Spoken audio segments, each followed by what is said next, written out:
Assalamualaikum warahmatullahi wabarakatuh. Perkenalkan, nama saya Revinda Octavian, NIM 190210102100 dari program studi pendidikan fisika kelas C.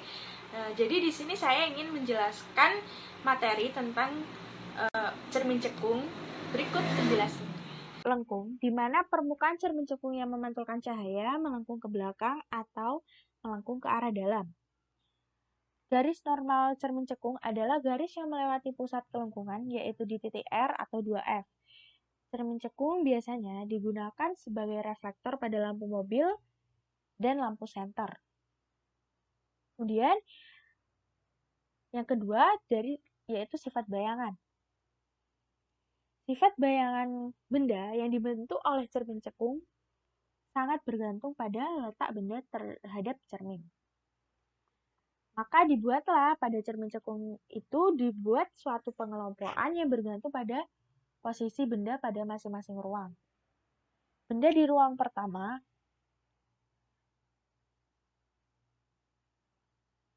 posisi maya tegak diperbesar. Benda pada ruang 2 nyata terbalik diperbesar. Benda di ruang 3 nyata terbalik diperkecil. Benda yang tepat di pusat kelengkungan yaitu nyata terbalik dan sama besar. Kemudian, mari kita membahas 3 sinar istimewa dari cermin cekung. Yang pertama, yaitu sinar datang sejajar menuju sumbu utama dan kemudian dipantulkan melalui titik fokus. Yang kedua, sinar datang melalui titik fokus, maka akan dipantulkan sejajar oleh sumbu utama. Kemudian yang ketiga, sinar datang melalui pusat kelengkungan cermin. Cermin cekung, jika dikarenakan berkas sinar sejajar sumbu utama, akan dipantulkan menuju pada suatu titik yang dinamakan titik fokus. Titik pusat kelengkungan cermin adalah suatu titik yang merupakan pusat dari bidang lengkung. Titik pusat bidang cermin adalah titik potong antara sumbu utama dengan bidang cermin. Sumbu utama adalah garis yang melalui titik pusat kelengkungan cermin dan titik pusat cermin. Kemudian, pada prinsipnya, suatu benda dapat dilihat dengan mudah oleh mata karena adanya cahaya yang dipancarkan atau dipantulkan dari benda tersebut saat terkena cahaya. Sedangkan cahaya yang berasal dari suatu benda dapat berasal dari cahaya yang berasal dari benda itu sendiri. Contohnya, matahari, lampu senter, atau cahaya yang memancar dari benda akibat memantulnya cahaya pada permukaan benda. Kemudian kita beralih kepada rumus cermin cekung. Konsep cermin cekung sendiri berfokus pada bagian positif. Untuk menghitung jarak bayangan terhadap cermin cekung dapat menggunakan rumus yang ada di samping ini. Untuk mencari titik fokus bisa menggunakan rumus 1 per F sama dengan 1 per S plus 1 per F sama dengan 1 per S plus 1 per S aksen. Di mana F itu merupakan titik fokus, kemudian S jarak benda, kemudian S aksen merupakan jarak bayangan. Atau bisa menggunakan setengah R, di mana R itu merupakan jari-jari. Kemudian untuk mencari perbesaran bayangan, menggunakan rumus M sama dengan H aksen per H mutlak. Atau bisa juga S aksen per S mutlak. Kenapa harus mutlak? Pada rumus perbesaran bayangan diberi tanda mutlak karena sifat bayangan yang dibentuk oleh cekung itu bisa nyata atau maya, bergantung pada letak benda pada cermin cekung.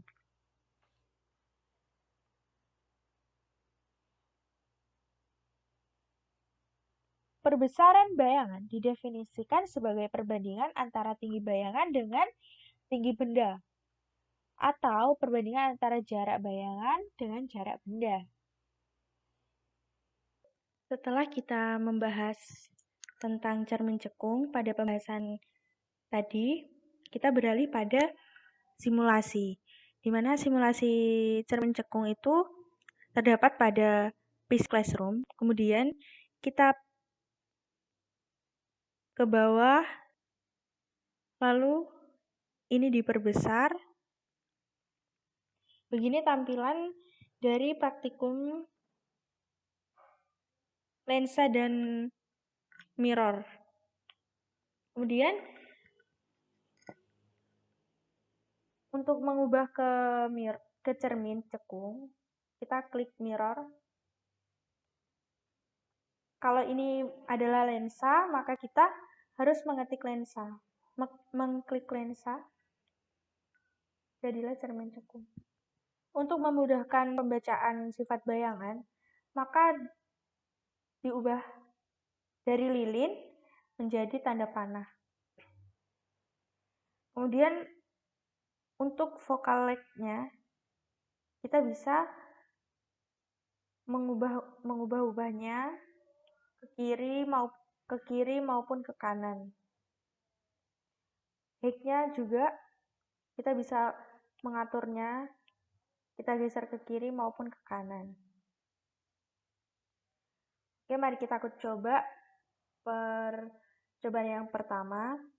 Kita menentukan vokal length-nya atau titik fokusnya 18,8.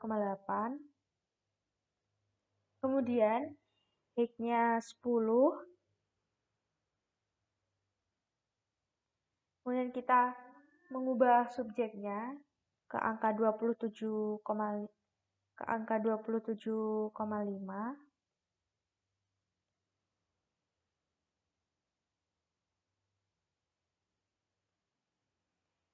Dihasilkan image distance 58,7 cm dan image height-nya min 21,2 cm.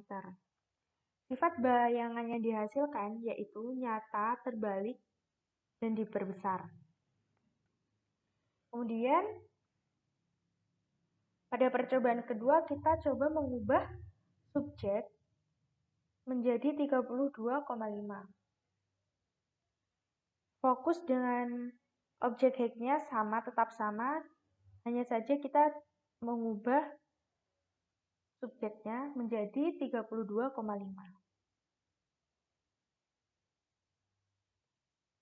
Setelah diubah, menghasilkan image distance sebesar 44 cm dan image height atau tinggi bayangan sebesar minus 13,5 cm. Kemudian, sifat bayangan yang dihasilkan oleh cermin cekung ini merupakan nyata, terbalik, dan juga diperbesar. Kemudian kita pindah ke percobaan yang ketiga. Titik fokus dan juga objek head-nya masih sama. Kita hanya mengubah subjeknya menjadi 37,5.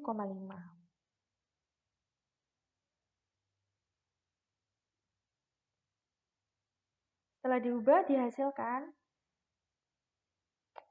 menghasilkan image distance sebesar 37,5, image height sebesar minus 9,9 cm. Di mana sifat bayangan yang dihasilkan oleh subjek 37,5 yaitu nyata, terbalik, dan juga sama besar. Kemudian kita pindah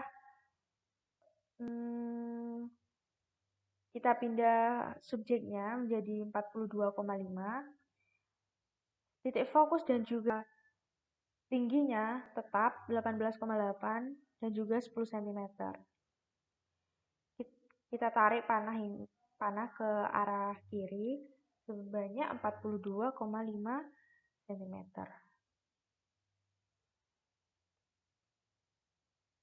Setelah diubah, dihasilkan image distance atau jarak bayangan sebesar 33,4 cm dan juga tinggi bayangan minus 7,8 cm.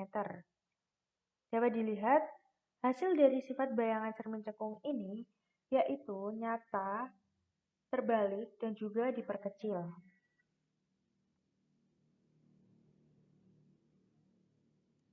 Kemudian kita pindah, kita coba lagi. Terakhir, focal length, titik fokus dan juga tinggi objek tetap sama, 18,8 dan juga 10 cm. Kita ubah subjeknya menjadi 47,5 cm.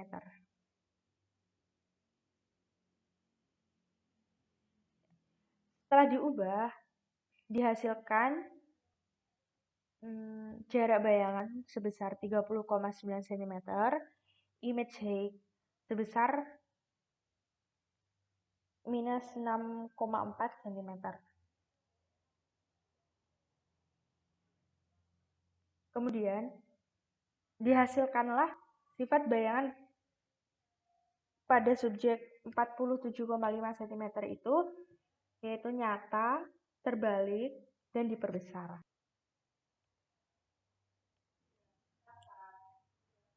Kemudian setelah kita melakukan percobaan dengan mengubah beberapa subjek dan mengubah nilai beberapa subjek, maka terdapat hubungan jarak benda terhadap jarak bayangan atau pada titik fokus yang sama. Hubungan jarak benda terhadap jarak bayangan yaitu berbanding terbalik, di mana semakin besar jarak benda pada cermin, maka jarak bayangan semakin kecil.